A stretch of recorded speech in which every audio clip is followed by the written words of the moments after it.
자, 우리 돌아보시면서 이렇게 축복 인사 나눕니다. 좋으신 하나님께서 당신과 함께 하십니다. 좋으신 하나님께서 당신과 함께 하십니다. 아멘. 오늘 특별한 분들이 오셨는데요. 우리 교회 출신의 이상환 선교사님, 또 아내 되시는 최지훈 선교사님께서 지금 함께 예배드리고 계십니다. 저는 처음에 오후 예배만 좀 부탁을 드렸는데 선교사님께서 우리 성도님들하고 오전에도 꼭 같이 예배드리고 싶으시다고 하셔서 또 함께 예배에 참석해 주셨고요. 또 최지훈 선교사님께서는 조금 있다가 또 봉헌 특성으로도 섬겨 주시기로 했습니다. 우리 귀한 발걸음 해주신 두 분께 환영과 축복의 박수 보내면 좋겠습니다. 감사합니다. 오늘 나누는 말씀인 시편 97편의 가장 핵심적인 구절이 10절인데요. 그 10절 앞부분이 이렇게 시작되고 있습니다. 여호와를 사랑하는 너희여. 자, 그래서 오늘 설교의 제목도 여호와를 사랑하는 너희여라고 정해보았습니다. 이렇게 시작되는 말씀을 보시면서 어쩌면 두 가지의 반응이 있을 것 같습니다. 하나는 오늘 말씀은 나를 향한 말씀이네? 네, 이런 분이 계실 것 같고요. 또 다른 한 분은 오늘 말씀은 나와 큰 관계가 없는 것 같네? 이런 둘 중에 하나일 것 같은데 혹시 지금 여러분은 어느 쪽에 가까우신가요? 오늘 말씀은요, 이 문제를 먼저 풀어야만 됩니다. 왜냐하면 그렇지 않으면 오늘 이 말씀이 나와 크게 관계없는 말씀으로 들려질 수밖에 없기 때문입니다. 혹시 여러분은 이미 여러분이 하나님과 사랑의 관계가 시작되었다라는 것을 알고 계시나요? 예, 그렇습니다. 제가 세례를 준비하시는 분들께 꼭 제가 드리는 말씀이 있는데, 세례식과 우리 인간의 예식 중에 가장 가까운 것이 있습니다. 그게 뭘까요? 인간의 예식 중에 세례식과 가장 가까운 의미를 갖는 것은 결혼식입니다. 결혼식이 내가 이제 이 사람만 사랑하겠다라는 것을 공개적으로 선포하는 예식인 것처럼 세례식은 이제 내가 예수님만 사랑하기로 결정해서 예수님과 결혼하겠다라는 것을 공개적으로 선포하는 예식이기 때문입니다. 자, 그러니까 사실 이 자리에 계신 대부분의 분들은요, 다 예수님과 이미 결혼하신 분들이십니다. 여러분 혹시 그 사실 알고 계셨나요? 여러분 하늘나라에 여러분의 혼인신고서가 작성되어 있습니다. 여러분 원하시면 제게 오시면 제가 혼인신고서 띄워드릴게요. 네. 세례증서가 그거거든요. 물론 많은 부부들이요, 그렇듯 신혼 때의 감정을 계속 유지하는 것은 아닐 수도 있습니다. 예전에는 예수님 생각만 해도 막 눈물이 흘렀는데 이제는 무덤덤한 느낌이 있을 수도 있습니다. 하지만 중요한 것은요, 그런 느낌과는 달리 우리는 이미 하나님과 사랑의 관계를 시작한 사람들이고 그 과정 중에 있는 사람들이라는 것입니다. 자, 그런 의미에서요, 오늘 말씀은 바로 우리 모두를 향한 하나님의 말씀이 됩니다. 하나님과 사랑의 관계를 시작한 우리를 향해서 하나님을 사랑하는 너희여 라고 부르시면서 오늘 말씀을 시작하고 계신 것입니다. 자, 그러므로 하나님을 사랑하는 우리에게, 또 하나님을 더욱 사랑하기 원하는 우리에게 하나님께서 오늘 어떤 말씀을 하기 원하시는지 함께 말씀 속으로 돌아보도록 하겠습니다. 자, 오늘 본문이 시작되는 1절 말씀 함께 읽도록 하겠습니다. 시작. 여호와께서 다스리시나니 땅은 즐거워하며 허다한 섬은 기뻐할지어다. 아멘. 예, 오늘 본문은 이런 말씀으로 시작됩니다. 여호와께서 다스리시나니. 아주 짧지만 매우 중요한 말씀입니다. 오늘도 우리를 다스리시는 분이 누구이시란 말씀인가요? 예, 여호와 하나님이시라는 말씀입니다. 자, 그 말씀에 이어지는 내용은 하나님께서 다스리신다라는 그 사실에 대한 반응인데요. 자, 하나님께서 다스리신다라는 사실에 어떻게 반응해야 된다라고 말씀하고 있나요? 예, 그렇습니다. 즐거워해야 된다, 기뻐해야 된다라고 말씀합니다. 자, 그렇다면 여러분은 어떠신가요? 자, 오늘도 하나님이 우리를 다스리신다라는 그 말씀이 선포되고 있는데 여러분은 그 말씀 앞에 즐겁고 기쁘신가요?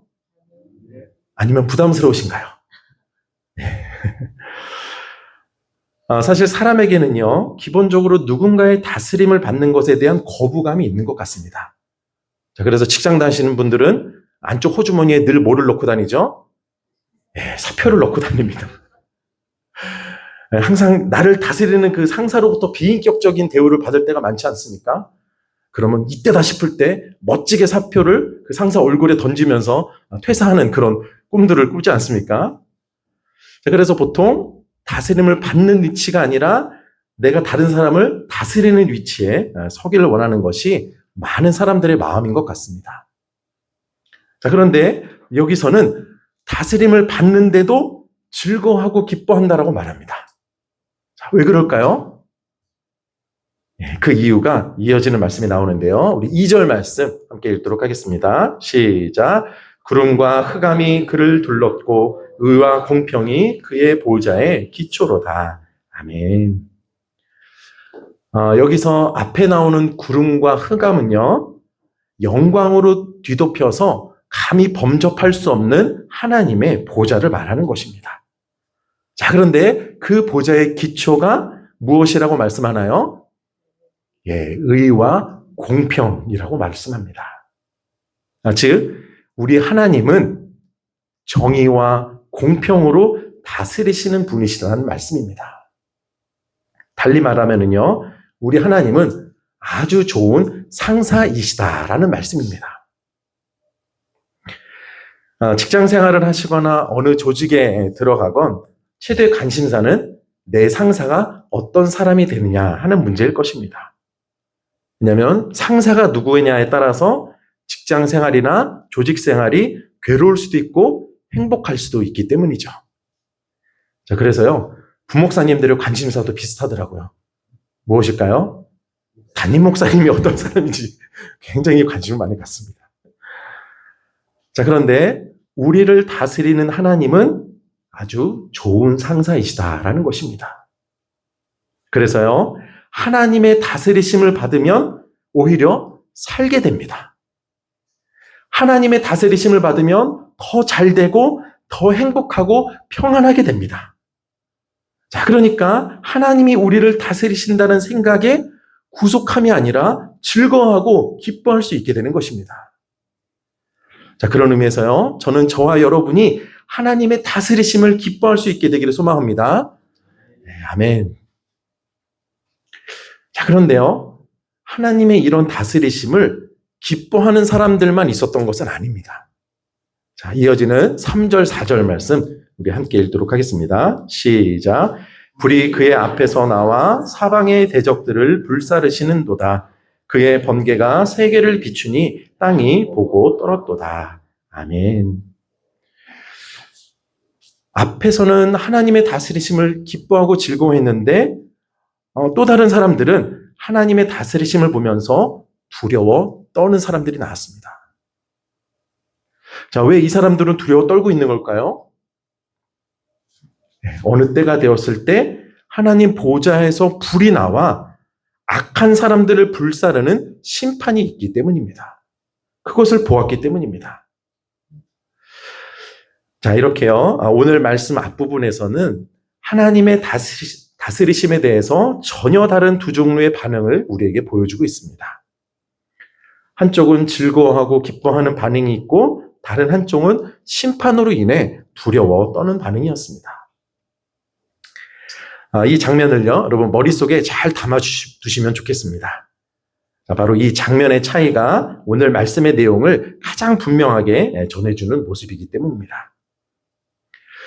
자, 그럼 오늘 말씀의 가장 핵심적인 구절인 우리 10절 말씀 우리 함께 읽도록 하겠습니다. 시작. 여호와를 사랑하는 너희여 악을 미워하라. 그가 그의 성도들의 영을 보존하사 악인의 손에서 건지시느니라. 아멘. 예, 하나님을 사랑하는 자들을 부른 후에 악을 미워하라 라고 말씀합니다. 하나님을 사랑하는 자는 무엇을 미워해야 된다고요? 예, 악을 미워해야 된다라고 말씀합니다.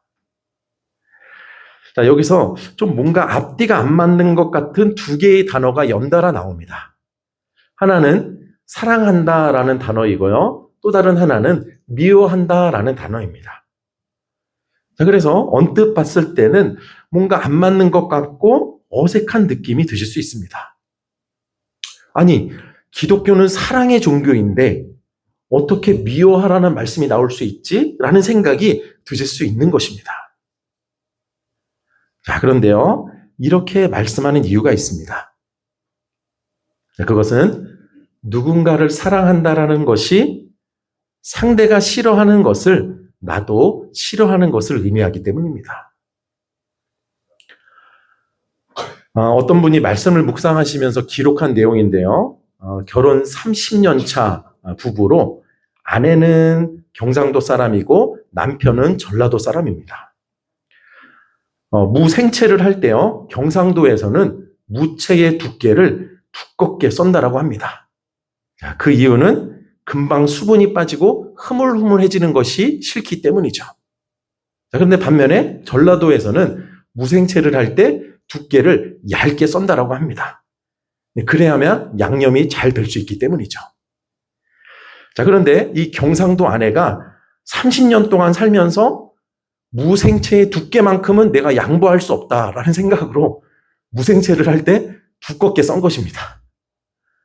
자, 그런데 어느 날 이분이 말씀을 묵상하다가 그거는 온전한 사랑의 모습이 아니었다라는 것을 깨닫게 됩니다.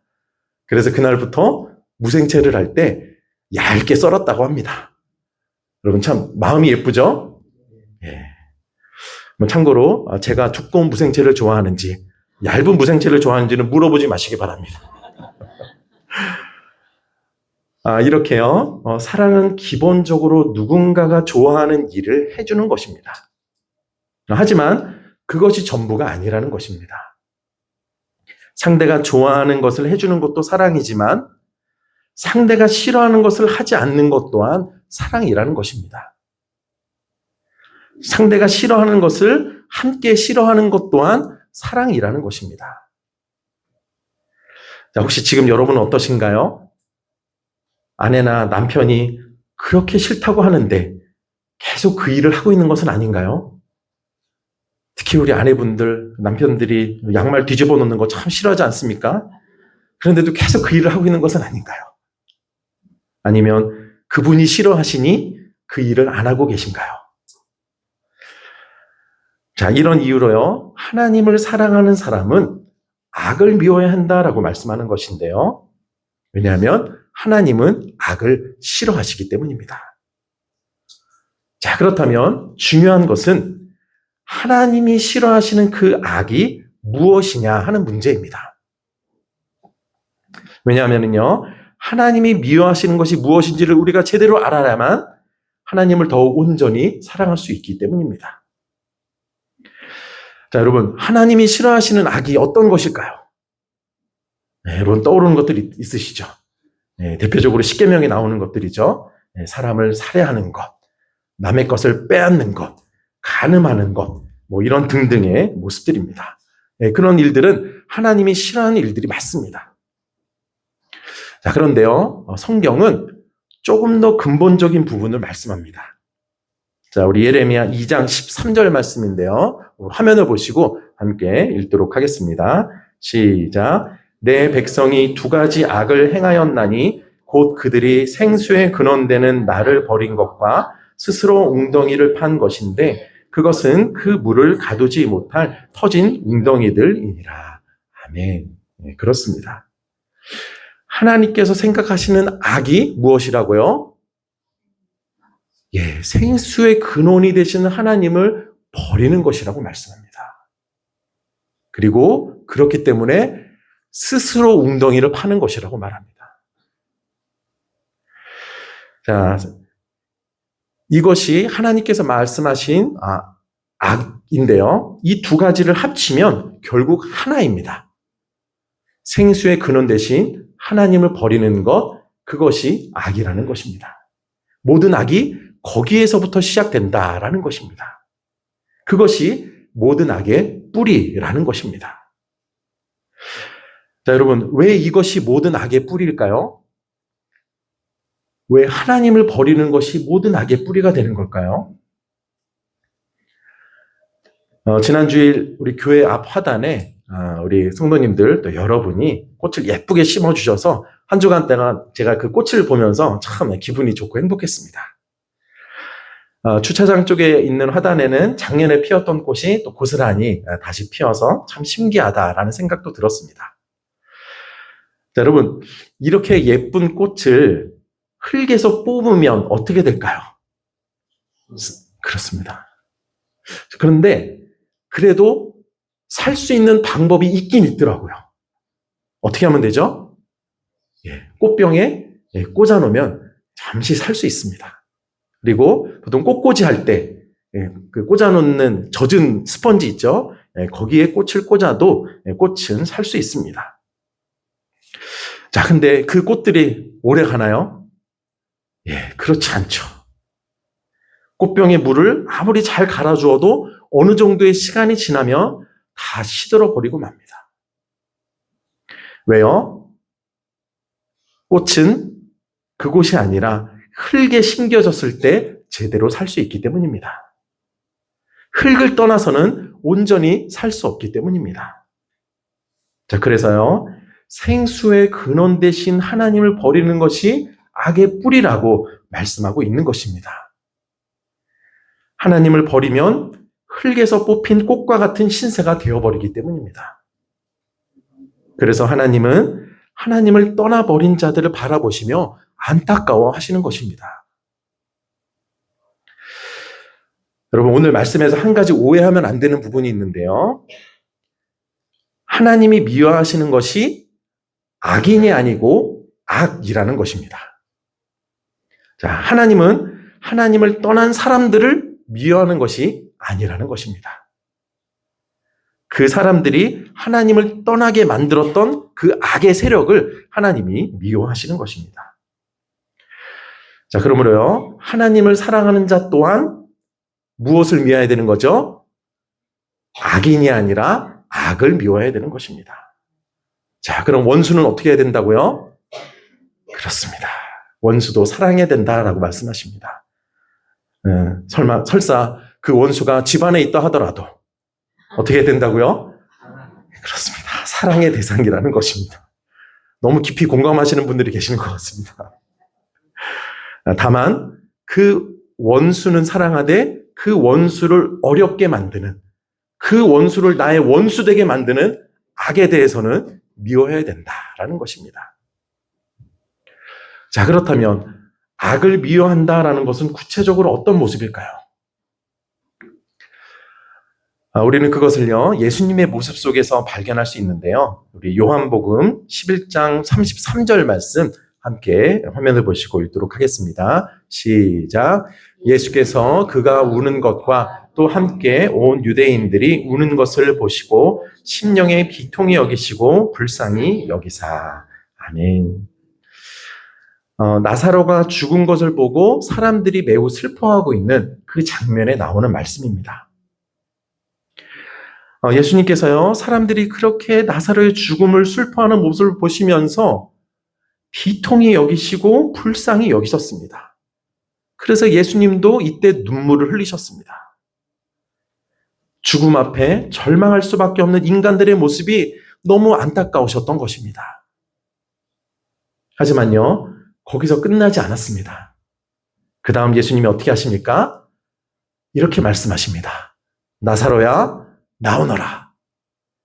그리고 그 말씀이 끝남과 동시에 죽은 나사로가 무덤에서 일어나 그 무덤 문을 열고 살아나는 역사가 나타나게 됐습니다. 자, 바로 이 장면이요, 악을 미워하는 것이 구체적으로 어떤 모습인지를 잘 보여주고 있는데요. 바로 두 가지입니다. 하나는 악으로 인해서 죽음과 절망에 빠진 사람들을 불쌍히 여기는 것입니다. 여러분, 흙에서 뽑혀있는 꽃을 보시면 어떤 마음이 드실 것 같으세요? 행복하실까요? 그렇지 않죠. 좀 안타까움이 드시지 않겠어요? 사실 우리 주위에 그런 사람들이 얼마나 많은지 모릅니다. 생수의 근원 되신 하나님을 떠나서 세상이라는 꽃병에 의지해서 살아가는 사람들이 얼마나 많은지 모릅니다. 잠시 잠깐은 살아갈 수 있습니다. 물도 있고 영양제도 공급되니 꽤 살아갈 수 있을 것처럼 생각됩니다. 하지만 시간이 지나면 지날수록 시들해지는 사람들, 그럼에도 불구하고 왜 그런지 이유도 알지 못하는 사람들을 바라보면 얼마나 안타까운지 모릅니다. 특히 하나님이 다스리신다라는 소식에 그들은 기뻐할 수 없습니다. 평소 하나님의 다스리심을 기뻐하지 못했던 그들에게 그 순간은 심판을 당하는 순간이기 때문입니다. 그래서 그들은 언젠가 심판 앞에 두려워 벌벌 떨게 될 수밖에 없는 존재들이라는 것입니다. 여러분, 그럼 그 모습을 바라보는 우리는 어떻게 해야 될까요? 흙에서 뽑힌 꽃을 보면서 안타까워하고 눈물 흘리기만 하면 되는 걸까요? 예, 그렇지 않습니다. 흙에서 뽑힌 꽃을 본다면 어떻게 해야 될까요? 예, 다시 심어줘야 되는 것이죠. 예, 그렇습니다. 예수님께서 나사로를 향해서 나오너라 하신 것이 바로 그 이유입니다. 그래서 악을 미워하는 것의 두 번째 모습은요, 절망에 빠진 이들을 악에서 구해내는 일입니다. 자, 여러분, 여러분의 자녀가 어떤 병에 걸려서 아파할 때 있지 않았습니까? 여러분, 그때 어떻게 하셨나요? 옆에 앉아 계셔서, 아이야, 많이 힘들겠구나. 그냥 공감만 하시고, 위로만 하셨나요? 그게 정상적인 모습인가요? 아니죠. 어떻게 해야 돼요? 그렇죠. 치료받을 수 있게 해줘야죠. 조금이라도 빨리 나올 수 있도록 어떤 조치라도 해줘야죠. 제 아이도 코로나 걸린 적이 있었는데 그때 정말 40도 넘게 열이 나서 굉장히 애가 탔던 기억이 나는데 그래서 코로나가 굉장히 밉더라고요. 그렇습니다. 아이를 힘들게 하니까 우리는 가만히 있지 않고 하루라도 사랑하는 아이가 회복될 수 있도록 적극적으로 치료하는데 그게 바로 악을 미워하는 사람들의 바른 행동이라는 것입니다. 여러분, 오늘 저와 여러분이 이 자리에 앉아 있을 수 있게 된 것은 그러한 분들의 행동이 있었기 때문이라는 것 혹시 알고 계십니까? 화면에 보이시는 이분이 언더우드 선교사님이신데요. 아마 여러분 성함은 많이 들어보셨을 거예요. 본래는 미국에서 목회하기 위해서 신학교에서 공부하고 계셨는데 신학대학 2학년 때 동방에 조선이라는 나라가 있다라는 이야기를 듣게 됩니다. 그리고 그때 이분은 처음으로 조선이라는 나라가 있다라는 것을 알게 됩니다. 이 당시에 이분의 관심은 인도에 있었기 때문에 조선에 대해서는 큰 마음을 쓰지 않고 있었습니다. 자, 그런데 1년이 지나도 아무도 조선의 선교사로 지원하지 않았습니다. 어떤 교회도 조선이라는 나라에 선교사를 보내려고 하지도 않았습니다. 바로 그때 하나님께서 이 선교사님에게 이렇게 말씀하셨습니다. 네가 조선에 가면 어떻겠니? 예, 그 음성이 들려왔습니다. 그래서 그 하나님의 음성에 순종하여 1885년 제물포항으로 입국하셨는데 그때 이런 기도를 드리십니다. 메마르고 가난한 이 땅, 나무 한 그루 시원하게 자라지 못하는 이 땅에 저희들을 심으셨습니다. 지금은 아무것도 보이지 않습니다. 이 내용 그대로요. 당시 우리나라의 환경은 정말 척박했습니다. 특히 하나님을 믿는 사람이 아무도 없어서 영적인 상황은 더욱더 척박해서 선교사님의 고백 그대로 정말 아무것도 보이지 않는 상황이었습니다. 하지만 선교사님의 기도는요, 여기서 끝나지 않았습니다. 자, 우리 같이 한번 읽어볼까요? 시작. 그러나 주님 순종하겠습니다. 순종할 때 주님께서 일을 시작하시고 이곳이 머지않아 은총의 땅이 되리라는 것을 믿습니다. 아멘. 그렇습니다. 이러한 믿음으로 척박한 이 땅에 복음의 씨앗을 뿌리셨고 이러한 분들의 섬김을 통해서 오늘 우리에게까지 생명의 복음이 전해져 올 수 있었던 것입니다. 여러분, 무엇 때문입니까? 사람들을 절망에 빠뜨리는 그 악의 현실을 그냥 보고 있지 않았기 때문입니다. 그 현실에 분노하고 사람들을 절망에 빠뜨리는 그 악에 대항하기 위해서 복음을 전하기 위해 이 땅까지 오신 것입니다. 그 결과 우리에게까지 생명의 복음이 전해지게 된 것입니다. 여러분, 그러므로 우리가 어떻게 해야 하는지는 너무나 분명합니다. 사람들을 절망에 빠지게 하는 그 현실을 당연하게 여기지 않는 것입니다. 그것은 그 사람의 몫이라고 바라만 보고 있는 것이 아닙니다. 절망스러운 현실을 안타까워하시며 이 땅에 오셔서 자기 자신을 들이셨던 예수님처럼 우리도 이 믿음으로 나아가는 것입니다. 주님, 순종하겠습니다. 순종할 때 주님께서 일을 시작하시고 그 영혼이, 그 땅이 머지않아 은총의 땅이 되리라는 것을 저는 믿습니다. 이 믿음으로 나아가는 것입니다. 저는 저와 여러분이 그 믿음으로 나아가게 되기를 간절히 소망합니다. 그렇게 하나님을 사랑하기에 악에 빠진 세상, 악에 절망하는 이들을 향해 나아가는 우리가 되어서 저와 여러분을 통해 우리가 만나는 영혼, 우리가 발을 딛는 땅이 은총의 땅이 되는 아름다운 역사가 이루어지게 되기를 간절히 축원드립니다.